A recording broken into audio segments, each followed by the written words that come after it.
अतो ऊर्ध्वगमन संशय संशय। सरला स्वरूप माता जी, पढ़िए इसका अनुवाद। मुझे भगवान में अपने चित्त को स्थिर करो और अपनी सारी बुद्धि मुझ में लगाओ, इस प्रकार तुम निस्संदेह मुझ में सदैव वास करोगे। हरे कृष्ण। ओके, सॉरी मैं आपको रिकॉर्डिंग करना भूल गया था पहला स्टेज। तो पहला स्टेज का रिकॉर्डिंग नहीं हुआ, अभी दूसरे स्टेज का रिकॉर्डिंग होने जाएगा। मैं भी बहुत हाई स्टेज था इसलिए। तो अभी यहाँ पे बेसिकली ये 8वां श्लोक क्या है, साधना भक्ति है। तो इसीलिए भगवान यहाँ पे क्या कह रहे हैं कि प्रयास करो, अपने चित्त को मुझ में स्थिर करो, बुद्धि मुझ में लगाओ, राइट। और चेतन चंद्र को मैं नोट्स पढ़ रहा था तो उसमें कहते हैं कि जनरली अभी देखिए भगवान हमें अपने चित्त को या फिर अपने मन को हमें स्थिर करने के लिए क्यों कह रहे हैं, क्योंकि एक्चुअली हम लोग हमेशा जहां भी रहते हैं ना, समझो आप घर में है एक्चुअली, अभी फॉर एग्जांपल अभी अभी बहुत सारे लोग यहाँ पे हैं लेकिन दिख नहीं रहे। तो लेकिन वो है फिर भी नहीं है, राइट। जैसे राम भद्र हरि प्रभु, आप क्या सोच रहे थे अभी 1 मिनट पहले, बताइए जरा, आधे मिनट पहले क्या सोच रहे थे?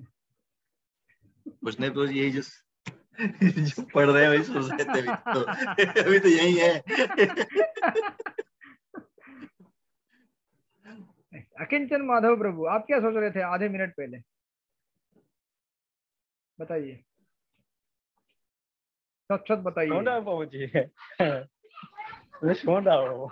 अच्छा आप सुन रहे हैं, आप यही सोच रहे थे कि मैं सुन रहा हूँ, मैं सुन रहा हूँ ना, हाँ मैं सुन रहा हूँ।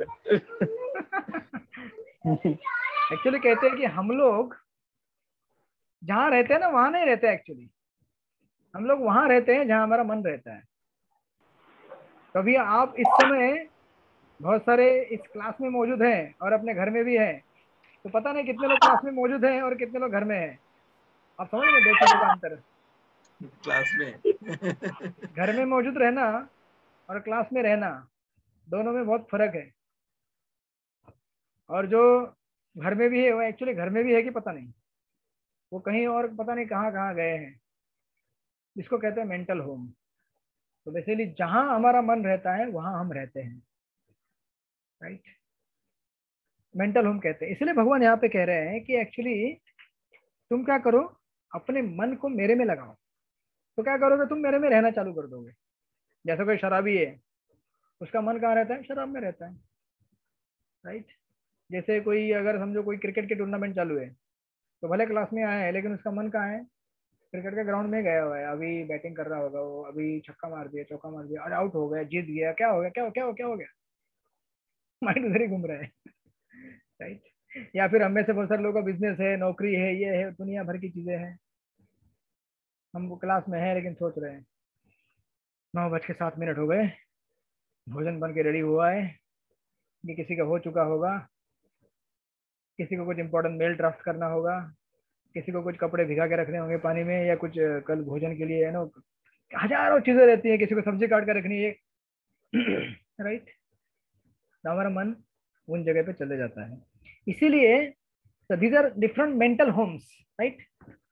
तो जहां हमारा सूक्ष्म शरीर रहेगा वहां हम रहते हैं। इसलिए भगवान कह रहे हैं कि तुम क्या करो ना, अभी तुम अपने मन को मुझ में स्थिर करने का कोशिश करो, ताकि तुम क्या करोगे, मुझ में रहना चालू कर दोगे। तो तुम तो 24 घंटा नहीं कर सकते ना, 24 घंटा मेरे में नहीं रह सकते, कोई बात नहीं, लेकिन मन को मुझ में स्थिर करने का प्रयास करो, राइट।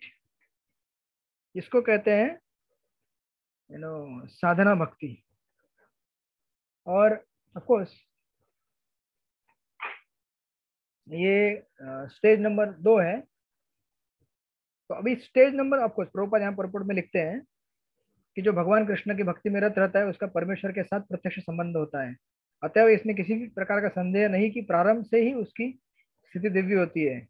भक्त कभी भौतिक धरातल पर नहीं रहता, वहां सदैव कृष्ण वास करता है। तो ये उनके लिए है जो स्वतंत्र कृत इंतमाम है। भक्त कभी भौतिक धरातल पर नहीं रहता, वह सदैव कृष्ण वास करता है। भगवान का पवित्र नाम तथा भगवान अभिन्न है।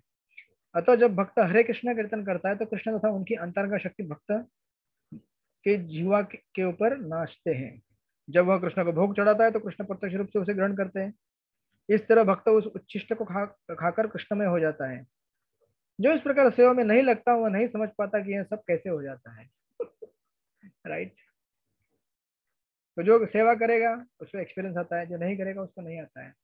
लेकिन अभी हमारे लिए प्रॉब्लम क्या है कि हम जब करते हैं तो उसी समय कृष्ण कॉन्शियस रहते हैं। जब हम प्रसाद लेते हैं उसी समय प्रसाद कॉन्शियस रहे, मतलब थोड़ा कृष्ण का भावना रहता है, प्रसाद है ये, उसके बाद सब खत्म हो जाता है हमारे लिए। तो दैट्स व्हाई हमें बार बार कोशिश करना चाहिए कि ए न कहना प्रकार है, जब भी करे तो हमारा मन भटक जाएगा, उसको वापस लेके आना है। राइट। जब भागवत पढ़ रहे हैं, गीता पढ़ रहे हैं, तभी हमारा मन भटकेगा, उसको वापस लेके आना है। दैट्स साधना भक्ति। अब इसके बाद now this is one stage. Right. अब ये 12.8 था ऑफकोर्स। मैं आज आपको 9 मिनट हो गए ना, अभी 2-3 श्लोक है, ये सेक्शन पूरा करेंगे 12, और जस्ट 5 मिनट दीजिए मुझे। तो इसलिए अभी देखिए ये एक स्टेज हो गया साधना भक्ति का।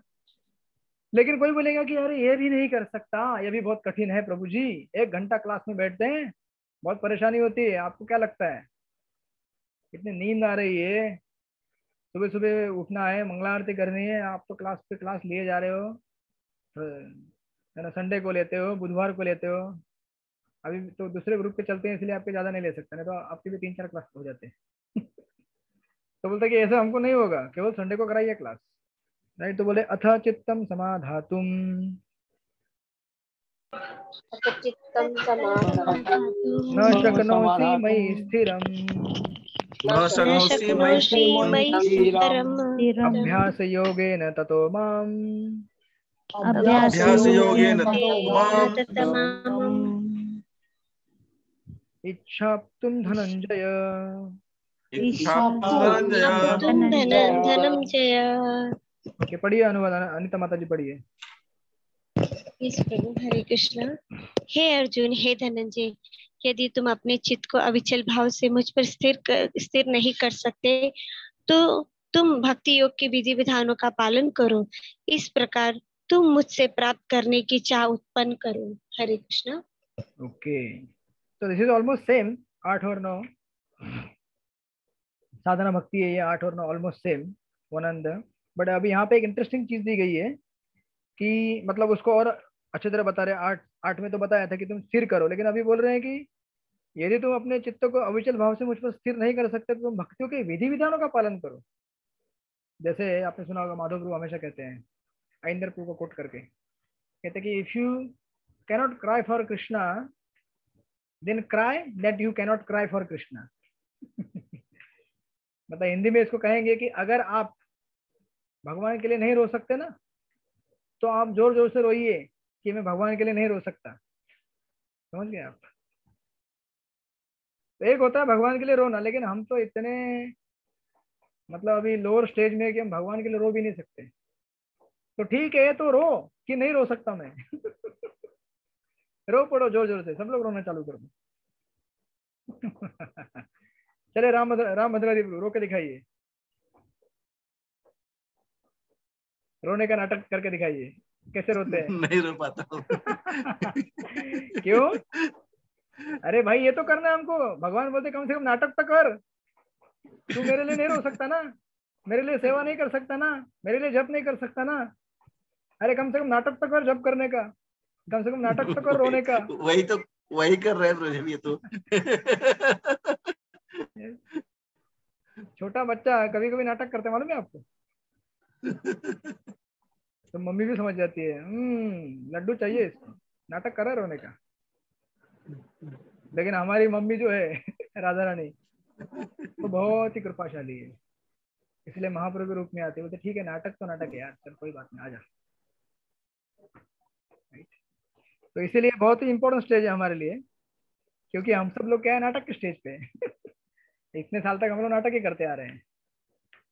भक्तिविनोद ठाकुर कहते हैं कि गले में तिलक लगाते हैं, गले में कंठी लगाते हैं, माथे पे तिलक लगाते हैं, मस्त धोती कुर्ता पहनते हैं, एकदम बॉर्डर वाला ऐसा चकचकित, एकदम ऐसा बॉर्डर उड़ता हुआ, और झोली माला हरे पकड़ कृष्ण के। प्रभु जी। हाँ यस, कहाँ से आवाज आ प्रभु रही जी है? बाहर का लोग, हरे कृष्ण प्रभु जी। हाँ यस माता जी बोलिए। प्रभु जी बाहर का लोग इसे नाटक ही कहते हैं। ये सब नाटक है तुम्हारे। ऐसा बाहर के लोग हमको बोलते हैं। संबंधी हाँ हाँ हाँ, जहाँ भी जाते बोले ये सब नाटक कुछ नहीं, भगवान को पाने के ये सब तरक्या नहीं है, सब नाटक है। नाटक ही बोलता है ये, बोले ये सब नाटक है, ये सब करके भगवान को पा लोगे क्या? दिखाओ कैसे पाते हो। कितने बार बोला बोला वो अच्छा ये जो सब ना कर रहे हो इस सब के आप लोगों को भगवान मिल जाएगा, तो दे है दिखाओ कैसे मिल सकता है। हरे कृष्ण। तो उनको पूछने का फिर क्या करने का फिर, तो उनको अगली बार जब पूछने तो बोलना कि अच्छा तो ऐसे भगवान को नहीं पा सकते, तो कैसे पा सकते बताओ तुम। नहीं, भगवान को पाने के लिए वो लोग बोलते हैं कि समाज कर लो, तपस्या कर लो। खाना मत खाओ, हाँ तपस्या कर लो, रात भर रो, रात भर जागो, निद्रा त्याग दो, इतना कठिन कठिन है सब हमारे नाटक है, सब कर कुछ सब बोलते लोग। बराबर, तो वो लोग मतलब स्टेज 1 बोल रहे हैं, लेकिन हम लोग इतने नम्र होने चाहिए कि हमने एक्सेप्ट करना चाहिए। यस मैं स्टेज 1 में नहीं हूँ, क्या करूँ, लेकिन कम से कम इस स्टेज पे तो आने की कोशिश करूँ ना। ऐसा बोलेंगे ना आप तो भाग जाएंगे उधर, बोले हाँ ठीक है तुम करते रहो अपना। बेसिकली ये लोग क्या दिखाना चाहते हैं कि हम जो कर रहे हो श्रेष्ठ और तुम जो कर रहे हो कुछ भी नहीं है। ये सब ये तिलक लगाने से, झोली माला पहनने से थोड़ी भगवान मिलते हैं। अरे चैंटिंग तो मन में किया जाता है, थोड़ी थोड़ी जोर जोर से चिल्लाने की जरूरत है, हरे कृष्णा हरे कृष्णा। अरे भगवान को सोने दो। ऐसे नवद्वीप में श्रीवास आंगन में जब कीर्तन होता था तो गांव वाले लोग बोलते थे उधर के कर्मकांडी लोग, अरे अभी नारायण सो रहे हैं और तुम मूर्ख लोग उनको भगवान का जोर चिल्ला चिल्ला के नाम ले रहे हो, उनकी नींद खराब हो जाएगी और पूरा विनाश हो जाएगा हम सब लोगों का। लेकिन ये मूर्ख नहीं जानते थे कि भगवान खुद नाच रहे वहां पे। भगवान चैतन्य महाप्रभु स्वयं भगवान है, स्वयं नारद मुनि अपने नित्य परिकरों के साथ वहां पे डांस कर रहे हैं। राइट, तो आपको अगर कोई ऐसा बोलेगा तो स्वीकार कर, हाँ मैं नाटक कर रहा हूँ, नाटक एटलीस्ट मैं नाटक तो कर रहा हूँ। तुम क्या कर रहे हो उसको पूछने का, तुम क्या कर रहे हो, तुम तो नाटक भी नहीं कर रहे हो। एटलीस्ट मैं नाटक तो कर रहा हूँ। राइट, इसलिए तो बोल रहे हैं ना कि अगर भगवान के लिए रो नहीं सकते तो कम से कम रोने का नाटक तो करो भैया। नाटक करते करते क्या हो जाएगा, नाटक में आपको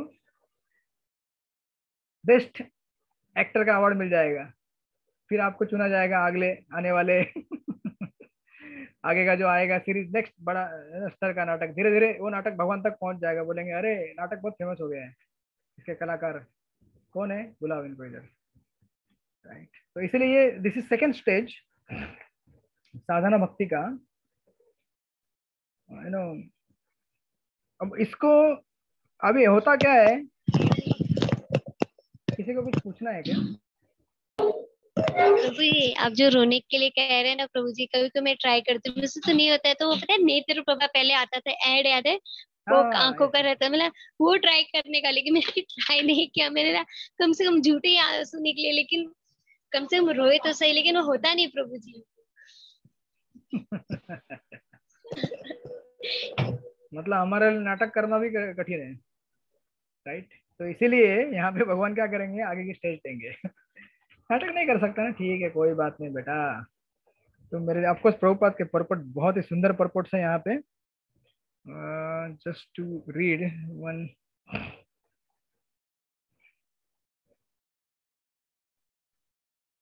यू नो, हाँ लास्ट परपट में पैराग्राफ में बहुत लिखते हैं कि यू नो भक्ति योग की विधि विधानों का अभ्यास करने के लिए मनुष्य को किसी संविज्ञ गुरु के मार्गदर्शन में कतिपय नियमों का पालन करना है।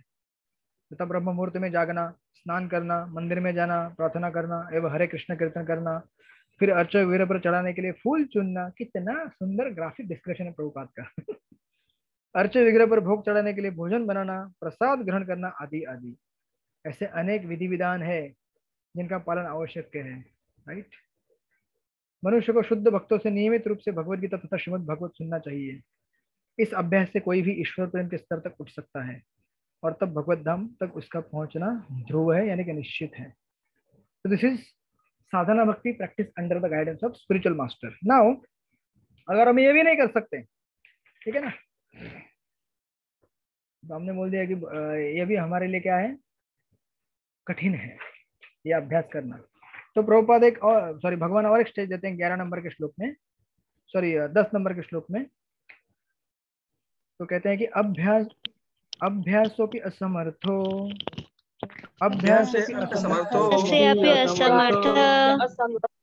असमर्थो सी एक्चुअली, ठीक है। मत कर्म परमो भव मदर्थम अपि कर्माणि कुर्वन् सिद्धिं वाप्स्यसि।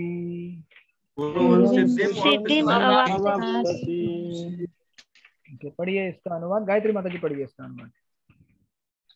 Hare Krishna Prabhupada. Translation by His Divine Grace A.C. Bhaktivedanta Swami Srila Prabhupada की जय। यदि तुम भक्ति योग के विधि विधानों का भी अभ्यास नहीं कर सकते तो मेरे लिए कर्म करने का प्रयत्न करो, क्योंकि मेरे लिए कर्म करने से तुम पूर्ण अवस्था सिद्धि को प्राप्त होंगे। Thank you. तो फिर ये ऐसे लोगों की स्टेज है जो मंदिर में आते हैं, हम कुछ नहीं करेंगे लेकिन झाड़ू मार सकता हूँ, ठीक है, झाड़ू मार देता हूँ, ठीक है, प्रसाद बांट देता हूँ। This is the example of this category. भक्ति कुछ नहीं कर सकते हम लोग, 4 नियम 16 माला, गुरु की सेवा, भक्तों की सेवा कठिन है हमारे लिए, लेकिन ठीक है, मोमेंटरीली कभी कभी मंदिर आऊंगा, थोड़ा झाड़ू पोछा कर दूंगा, प्रसाद बांट दूंगा या कोई डोनेशन में दूंगा, right. This is the stage. तो अभी ऑफकोर्स इस स्टेज में भी 2 कैटेगरी आते हैं। ये जो 10 नंबर का श्लोक है इसमें 2 कैटेगरी आएंगे। 2 levels of working for Krishna. भगवान के लिए 2 स्तर पे काम किया जा सकता है। एक तो डायरेक्ट भगवान का काम किया जा सकता है, यानी कि बुक डिस्ट्रीब्यूशन करना, टेम्पल क्लीन करना, प्रसाद बनाने में हेल्प करना, ये डायरेक्ट हो गया, राइट। This is direct. देखिए मतलब ये भी एक स्तर है भक्ति का। देखिए अभी कैसे नीचे नीचे नीचे भगवान आ रहे हैं। या फिर दूसरा रहता है, तो ये डायरेक्ट हो गया कि आपने आपको एंगेज कर दिया। तो हम सब लोग पता नहीं हम में से बहुत सारे लोग सोच रहे कि मैं तो सततम कीर्तन युक्त माम वाला भक्त हूँ। नहीं, क्या पता आप सेवा करते हैं, बुक डिस्ट्रीब्यूशन करते हैं, प्रसाद बनाते हैं, मंदिर में भगवान के लिए फूल बनाते हैं, फूल माला बनाते हैं, बस हो गया आपका भक्ति शायद इसी स्तर पे हो, राइट। और दूसरा स्टेज दिया, मतलब इसी के अंदर दूसरा है, ये तो डायरेक्टली हो गया। इनडायरेक्टली हो गया offering our fruits of work to Krishna. मतलब हमने जो भी फल कमाते हैं ना वो भगवान को दे देना। समझो कोई है ना, कभी कभी हम मार्केट में फल लेने के लिए जाते हैं भगवान के लिए, तो हम लोग बोलते हैं कि भाई ये एप्पल कितने रुपए का है, तो बोलता है 150 रुपये किलो। लेकिन स्वामी जी आपके लिए 120 रुपये किलो, ठीक है, 30 रुपया। तो अपने प्रॉफिट का उसने कुछ परसेंटेज क्या कर दिया, भगवान के लिए दे दिया। या फिर जब 1 किलो हमने एप्पल खरीद लिए, तो मुझे याद है मैं एक बार, कई बार ऐसा होता है, तो जो फल वाला था हमेशा मैं जब जाता था तो फिर क्या करता था, लास्ट में सब कुछ मेरे खरीदने के बाद चुनता था फिर, ठीक है, 2-3 अच्छे एप्पल, 2-3 अंगूर की अच्छी गुच्छे, 1 वाटरमेलन, एक थैली में पैक करके देता था। ये इसका पैसा नहीं, पैसा नहीं, ठाकुर जी के लिए। तो उसको बोलते हैं इनडायरेक्टली सेवा ऑफर करना। तो स्टेज 1 हो गया, डायरेक्टली अपने आप को एंगेज करना सेवा में, मंदिर में आना, झाड़ू पोछा करना, भगवान की अर्च वगैरह की सेवा करना, भक्तों की सेवा करना, डायरेक्ट हो गया। या फिर दूसरा कि अपने कर्म का जो कुछ पार्ट है, चाहे आपका बिजनेस है कपड़े का, तो कुछ कपड़े ब्रह्मचारी के लिए, ठीक है, मेरे पास ना सफेद कपड़ों का बहुत बड़ा फैक्ट्री है, चलो हर साल आपके लिए इतना इतना मीटर कपड़ा ब्रह्मचारी के लिए ड्रेस, ठीक है, तो आप उसको डाई कर लो, ये जो सफेद सफेद पहन लो, जैसे जैसे पहनना है। या फिर किसी के पास बहुत सारा होता है ऐसा, कभी किसी का तेल का दुकान होता है, तेल, आप बोलेंगे कैसे कैसे एग्जांपल दे रहे हैं आप प्रभु जी तो क्योंकि यहाँ पे मैं देखता हूँ, यहाँ पे ऐसे कई लोग हैं जो ऑयल का बिजनेस करते हैं, कुकिंग ऑयल, तो डब्बे के डब्बे भेज देते हैं मंदिर के लिए डोनेशन, लेके जाओ। तो this is called as indirectly working for Krishna. तो कोई बात नहीं, आप सततम कीर्तन तो आप नहीं कर सकते, जो श्लोक नंबर 7 में बताया गया है, 6-7 में। प्रभु जी मैं एक बार बुक डिस्ट्रीब्यूशन कर रही तो एक दर्जी आया, वो बोला डायरेक्ट मुझे लोगों से मिलाओ जो भगवान के डीटेल्स के ड्रेस सिलते, तो मुझे फिर मिलाना पड़ा। वो इसलिए आया कि बोलता है कि मैं फ्री में ड्रेस सिलूंगा, एटलीस्ट मैं ये सेवा कर सकता हूँ। ऐसा वो दर्जी कितना 2 दिन मेरे पास है कि मुझे माता जी मिलाओ किसी प्रभु जी से। फिर मैंने सेकंड डे किसी से मिलाया तो उन्होंने बोला नहीं, ये ड्रेस तो हम वृंदावन से मंगाते हैं, इस तरह से। तो ठीक है, उसका नंबर मुझे भेज देना। अभी हो गया प्रभु जी। नेक्स्ट टाइम कोई मिलेगा मैं डायरेक्ट आपका ही नंबर दूंगी। क्योंकि मेरे पास ये गौर राय के अर्चा वगैरह अभी यहाँ पे भक्तों ने बहुत सारी, उनके सबके लिए ड्रेस सिलाना था मुझे, तो मैं ढूंढ रहा था कौन सिलाएगा। तो आपको हमारे ग्रुप में एक माता जी थी, वो सिलाती थी भक्तों के लिए ड्रेस, तो उसने सिला दिया। बट नेक्स्ट टाइम मिलेगा तो मेरे पास भेज देना। तो इस तरह से, तो श्लोक नंबर 6-7 में जो था एकदम हाई स्टेज, नहीं कर सकता डायरेक्ट भगवान में 24 घंटा। ठीक है, 24 घंटा नहीं, 2 घंटा जपा करो, ठीक है, ये कर सकता हूँ। ये भी नहीं कर सकता, कोई बात नहीं, दिन भर कुछ तो भगवान के लिए काम करो, 2 घंटा 3 घंटा कुछ भी। ये काम नहीं कर सकते, ठीक है, पैसा कमा रहे हो ना, जॉब कर रहे हो, नौकरी बिजनेस, उसमें से कुछ हिस्सा भगवान के लिए दे दो, राइट। तो अभी हो सकता है कि यू नो ये भी हम नहीं कर सकते, तो कोई बात नहीं, भगवान और एक स्टेज नीचे जाते हैं, जो कि हमारा अभी ऑफकोर्स 9:24 हो गए, सॉरी मैं आप लोगों को थोड़ा ओवर बोर्ड गया। श्लोक नंबर 11 और 12, ये 2 श्लोक। तो कहते हैं कि 11 नंबर में ये भी नहीं कर सकते ना, तो कोई बात नहीं, मैं आपको कुछ ना कुछ, आपको प्रभुपाद का परपड़ में 2-3 points just to read. Page number 449 में प्रभुपाद लिख रहे हैं कि प्रत्येक प्रकार के प्रयास में भूमि, पूंजी, संगठन तथा श्रम की आवश्यकता होती है। जिस प्रकार किसी भी व्यापार में रहने के लिए स्थान, उपयोग के लिए कुछ पूंजी, कुछ श्रम तथा विस्तार करने के लिए कुछ संगठन चाहिए, उसी प्रकार कृष्ण सेवा के लिए भी इनकी आवश्यकता होती है। अंतर केवल इतना ही होता है कि भौतिकवाद में मनुष्य इंद्रिय तृप्ति के लिए सारा कार्य करता है, लेकिन यही कार्य कृष्ण के तुष्टि के लिए किया जा सकता है ना। सुंदर सुंदर भगवान के लिए एसी का हॉल बनाया जा सकता है, मार्बल का एकदम पॉलिश मंदिर बनाया जा सकता है, भगवान को फर्स्ट क्लास कपड़े पहनाए जा सकते हैं, 1 नंबर का भोग लगाया जा सकता है, पूरा एकदम शुद्ध घी में, राइट। इससे पहले पैसा लगता है, बिना पैसे का नहीं हो सकता है। तो कह रहे हैं कि लेकिन यही कार्य कृष्ण के तुष्टि के लिए किया जा सकता है, यही दिव्य कार्य है। यदि किसी के पास पर्याप्त धन है तो कृष्ण भावना के प्रचार के लिए कार्यस्थल अथवा मंदिर निर्मित कराने में सहायता कर सकता है, अथवा प्रकाशन में सहायता पहुंचा सकता है। कर्म के विविध क्षेत्र हैं और मनुष्य को ऐसे कर्म में रुचि लेनी चाहिए। दुनिया भर में हजारों काम है, हजारों चैरिटेबल चीजें हैं, अरे उसमें कृष्ण को बनाओ चैरिटी। अगर कृष्ण को चैरिटी देने के लिए बनाओगे ना, बस आपका उद्धार हो जाएगा। यदि कोई अपने कर्मों के फलों को नहीं त्याग सकता तो कम से कम उसका कुछ प्रतिशत कृष्ण भावना के प्रचार में तो लगा सकता है। देखिए प्रभुपाद के पर्पट इतने प्रैक्टिकल और इतने क्रिस्टल क्लियर रहते हैं कि कोई भी व्यक्ति, नया से नया, अनजान से अनजान भी, आज अगर ये पर्पट पढ़ेगा ना, इमीडिएटली इंस्पायर होगा भगवान की किसी न किसी तरह से सेवा करने के लिए। इसलिए प्रभुपाद की पुस्तकें विशेष हैं, विशेष कलयुग के लिए तारक हैं। तो अभी अगर कोई बोलेगा मैं ये भी नहीं कर सकता, तो भगवान नेक्स्ट स्टेज बोलते हैं अथे तत् अपश्यक्तोसि कर्तुम् उद्योगमाश्रित सर्वकर्म फलं त्यागम् तत्कुरु यतात्मवान्।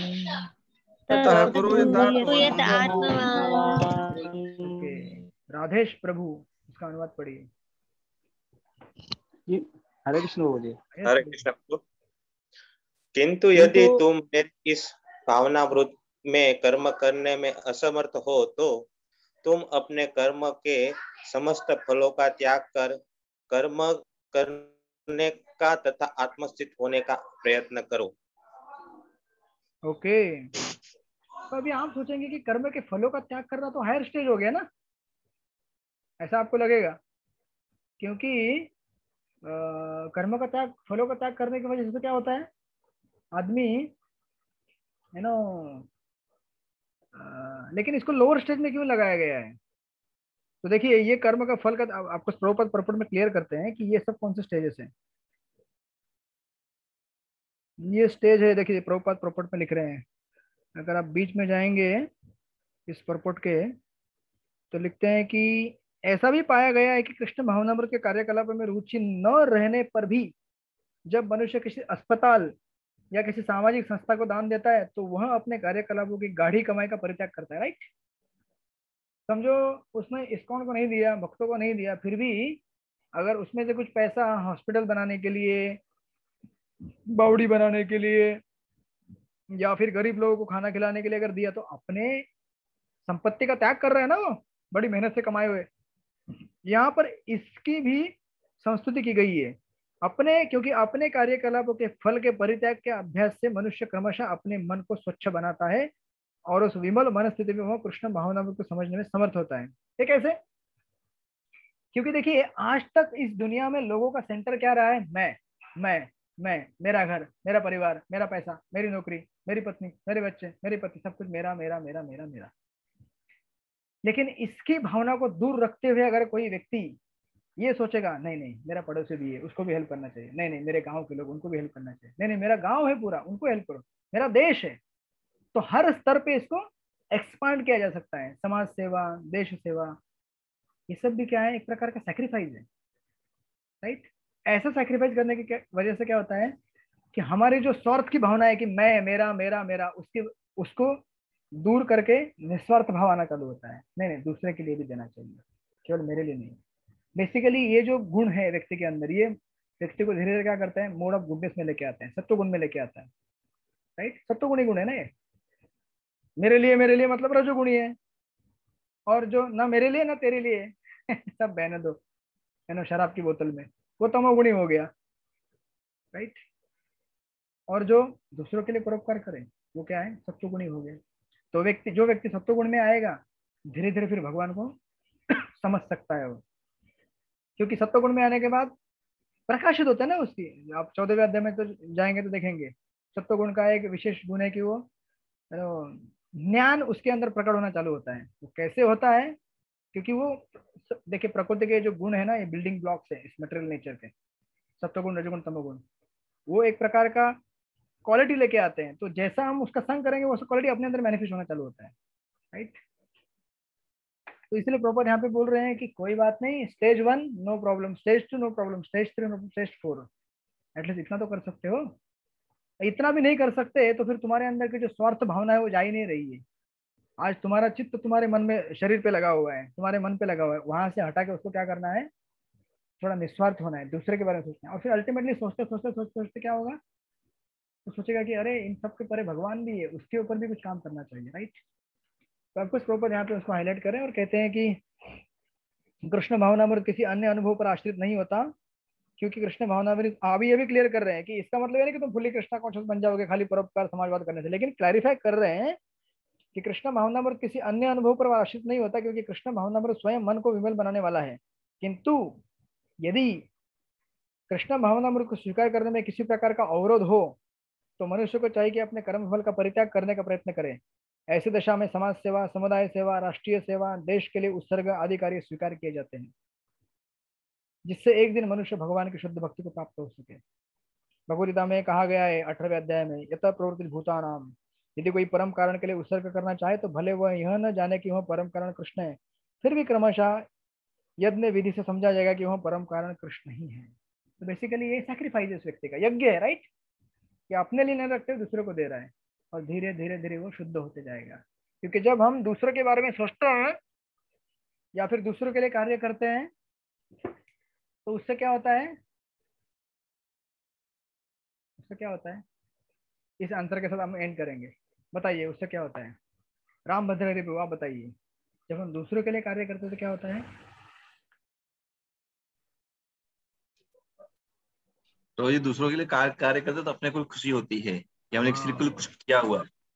Just such a wonderful answer. इंसान सोच रहा है कि मैं पैसा कमाऊंगा, खुशी हो जाऊंगा, लेकिन भैया पैसा कमाने से, बहुत बड़ा बंगला बनाने से, बहुत बड़े बड़े व्यंजन खुद को खाने के लिए लाने से, बड़े बड़े कपड़े पहने से आदमी खुश नहीं हो सकता, लेकिन केवल दूसरों की जस्ट सिंपल सेवा करके, क्योंकि भगवान तो अंदर बैठे हैं ना, जैसे ही सेल्फलेस सर्विस चालू हो जाता है इमीडिएटली भगवान अंदर से वो साक्षात्कार देना चालू करते हैं कि yes this is the right way, this is the right path. और अल्टीमेटली तुम इतना सेल्फलेस बन जाओगे कि तुम सर्वस्व निछावर कर दोगे मेरे लिए, स्टेज बाय स्टेज वहां पहुंच जाएगा। यस, तो आपको हम लोग यहाँ पे रुक जाते हैं, 9:33 हो गए हैं, मुझे क्षमा कीजिए, मैं आपको 15 मिनट आगे लेके गया, बट इस सेक्शन का एक श्लोक बचा है, हम लोग आगे क्लास में कवर कर लेंगे उसको।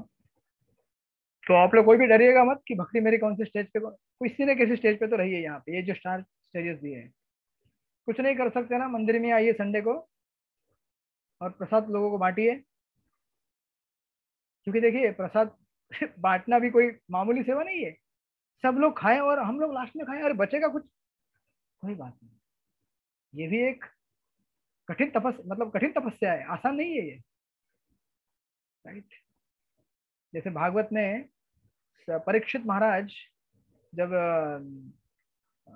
परीक्षित महाराज जो वृंदावन, सॉरी जो द्वारका की जो रानियां थी कृष्ण की, उनको वृंदावन लेके गए उद्धव के पास भागवत कथा सुनाने के लिए, क्योंकि उन्होंने कहा कि हमको भगवान से विरह हो रहा है, तो हमें कुछ भागवत कथा सुनाइए। तो उद्धव के पास जब लेके गए भागवत कथा सुनाने के लिए, तो परीक्षित महाराज तो खुश तो थे कि सेवा करने के लिए मिल गया, कि इनको भागवत कथा सुनाने के लिए लेके गए। लेकिन उद्धव जी ने कहा कि देखो तुम इस कथा में नहीं बैठोगे, तुम क्या करोगे, मैनेजमेंट करोगे, व्यवस्थापन करोगे, ताकि ये लोग शांति से यहाँ बैठ के कथा सुने, तुम शत्रुओं को निगरानी करोगे बाहर जाके। तो परीक्षित महाराज दुखी हो गए, बोले अरे भागवत कथा इतनी हो रही है, भगवान की पटरा नहीं है, कथा सुन रही है, और बताने वाले उद्धव भगवान के परिकर, और मुझे कथा सुनने को मौका नहीं मिलेगा, तो उदास हो गए। तो उद्धव बोले अरे चिंता क्यों करते हो, भागवत के सच्चे अधिकारी तुम ही हो। तुम्हारे जीवन के अंत में बोलते हैं कि भागवत सुनाने के लिए प्रबंधन करना बहुत बड़ी सेवा है, और इसका फल जो है ना बहुत बड़ा होता है।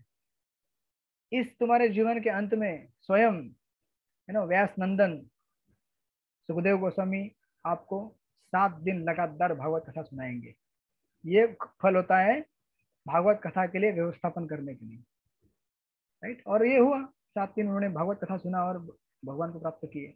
उसी तरह से चाहे हम किसी भी स्टेज पे हो, हम बोलेंगे आज खाली हम मैनेजमेंट कर रहे हैं प्रभु जी, दिन भर बैठ के कैश काउंटिंग कर रहा हूँ, कंटाल गया प्रभु जी मंदिर के सारे ये बिल वो बिल वो बिल। अरे कोई बात नहीं, आज जो सेवा कर रहे हो ना उसका फल कल मिलेगा, इंतजार करो, राइट। और गुरु महाराज भी हमारे रहने से को जानते हो सकता है कि हम लोग दिन भर जप नहीं कर सकते, इसलिए बोलते ठीक है इधर आ, कल थोड़ा झाड़ू मार, थोड़ा पोछा कर, जानते किस तरह से एंगेज करना है भक्त को। अदरवाइज जब के नाम पे क्या कर जाके सो जाएगा, राइट। तो गुरु महाराज भी एक्सपर्ट है, काउंसलर भी एक्सपर्ट है। तो इस तरह से अलग अलग स्टेज है, हमें एक प्रकार है ना एंगेज रहना चाहिए। हरे कृष्ण कृष्ण कृष्ण हरे हरे, हरे राम राम राम हरे। श्रील प्रभुपाद की जय, श्रीमद् भगवद गीता की जय। वाञ्छाकल्पतरुभ्यश्च कृपा सिन्धुभ्यो च पतितानां पावनेभ्यो वैष्णवेभ्यो नमो नमः। थैंक यू प्रभु जी। हरे कृष्णा। प्रभु जी। ये सरस्वती रचना माता जी कुछ कहना चाहती हैं आप? कुछ नहीं प्रभु जी, कुछ नहीं। हरे कृष्णा। हरे कृष्ण। और प्रसाद खाने को आ जाओ प्रभु जी। पानी पूरी आज पानी पूरी है आपके पास? हाँ, प्रसाद पाप आके आपसे लेक्चर सुन रही हूँ। अच्छा वाह क्या बात है। हरे कृष्णा प्रभु जी। ओके हरे कृष्णा। तो फिर मिलते हैं संडे को। हरे कृष्ण प्रभु। हरे कृष्ण।